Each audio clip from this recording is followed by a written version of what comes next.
Bem, continuando então a aula anterior, a gente já viu a parte de key property, relacionamento, classe e arco.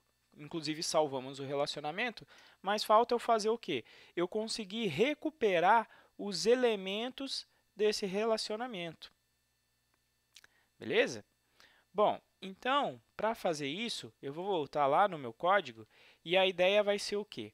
Quando eu estou listando aqui os meus livros, simplesmente eu estou buscando os livros por ordem de preço, mas é o livro de acordo com qualquer autor. Então, o que eu vou fazer aqui? Em vez de listar o livro de uma maneira qualquer, eu quero listar agora os livros do usuário logado, de forma que você pudesse visualizar quais foram os vídeos que você cadastrou no sistema. Tá? Então, para fazer isso, o que eu vou precisar? A primeira coisa que eu vou precisar é do usuário logado. Então, novamente, vou declarar aqui o usuário logado para eu poder utilizar. Vou precisar da chave do usuário, assim como eu precisei na hora de salvar. Então, já vou armazenar aqui a chave do usuário. Tá? E aqui vai ficar um pouquinho mais complicado, porque o que acontece? Se fosse um banco de dados SQL, eu ia poder fazer um join entre as tabelas de usuário, de livros e entre a tabela intermediária que faz a ligação N para M. Mas uma das desvantagens, das limitações do banco de dados do Data Store, que é o banco de dados padrão do App Engine, é que ele não permite que você faça join.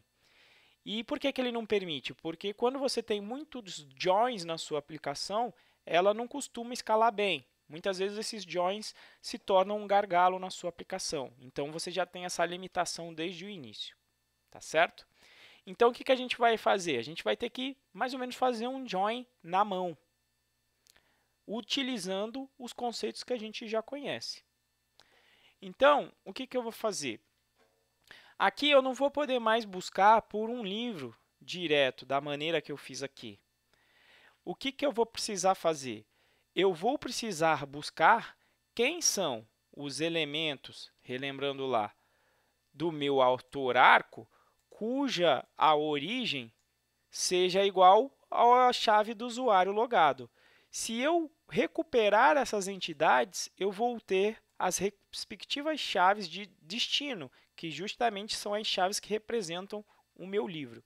Então, o que eu vou fazer aqui? Olha, vou fazer utilizando o que a gente já conhece. Então, vou utilizar aqui o meu autor arco. Vou fazer uma query, só que por qual campo? Pelo campo de origem. Então, pego aqui o autor arco. Vou pegar aqui o campo de origem e quero pegar somente aqueles arcos cuja a origem seja igual à chave de usuário. Na hora que eu executar aqui essa query, em vez de ele me retornar um livro lista, como ele está retornando ali, ele vai retornar o quê? Vai me retornar o autor arcos. Tá?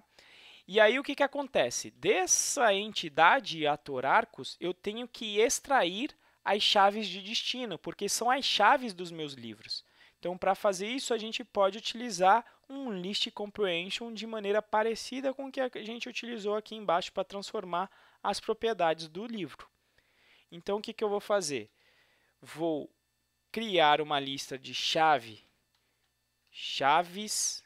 de livros da seguinte maneira: para cada elemento, para cada arco, naquela lista de autor arcos, eu quero recuperar quem é a chave de destino, o destination, para cada arco na minha lista de autor arcos, ou autores arcos.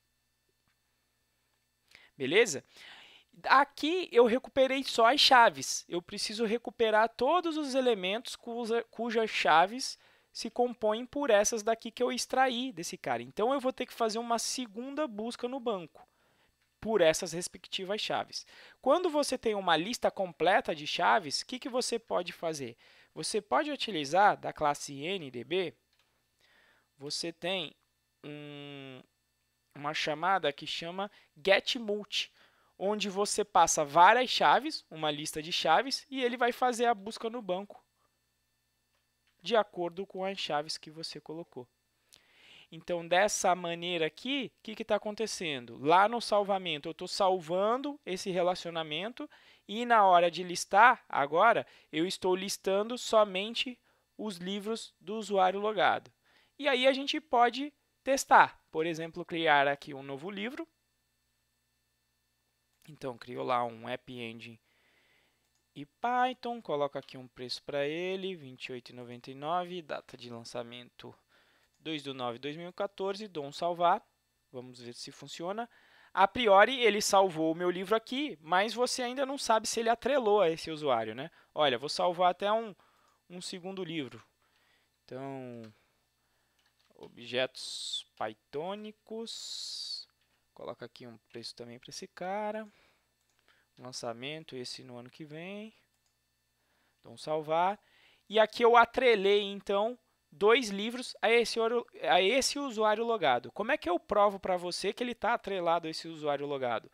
Eu vou fazer um logout, vou sair daqui e vou fazer um login com outro usuário. Então, vou alterar aqui o e-mail na hora de fazer o login. Vou colocar o teste2 aqui. Ó.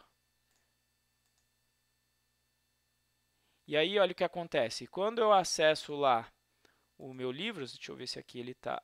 Eu não tenho nada. Por quê? Porque para esse usuário teste2, eu não salvei nenhum livro. Então, se eu salvar algum aqui, livro full, um preço aqui também, uma data de nascimento que pode ser qualquer uma, dou um salvar, vai aparecer somente esse livro. Então, olha lá, o meu título full está aqui. Se eu sair e voltar de novo com o usuário teste, agora eu vou ter aqueles 2 livros anteriores que eu tinha cadastrado na minha parte de livro, objetos pythônicos e App Engine. Tá certo? Então, é dessa maneira aqui que você faz um relacionamento N para M com o App Engine. Tá? O código fica um pouquinho feio porque não tem join. A gente tem que fazer na mão, mas a razão disso, a vantagem é que a gente ganha uma escalabilidade automática do banco de dados. Tá certo? Mas não se preocupe que depois eu vou começar a falar sobre uma aula em que eu pelo menos dou uma facilitada para você utilizando algumas bibliotecas na hora de fazer esse código aqui. Tá certo? Mas por enquanto, o que eu queria falar, eu falei, que foi sobre o objeto key e o key property, que você pode utilizar para criar relacionamentos. Mostrei o tipo de relacionamento mais difícil, que é um relacionamento N para M, utilizando a classe arc da biblioteca GuiGraph, que depois a gente vai utilizar para facilitar a nossa vida para recuperar e salvar esses dados. Conseguir salvar o dado na mão, ligando o usuário logado a um livro e conseguir recuperar os livros do usuário logado. Tá certo? Então, muito obrigado pela sua atenção. Espero você na próxima aula.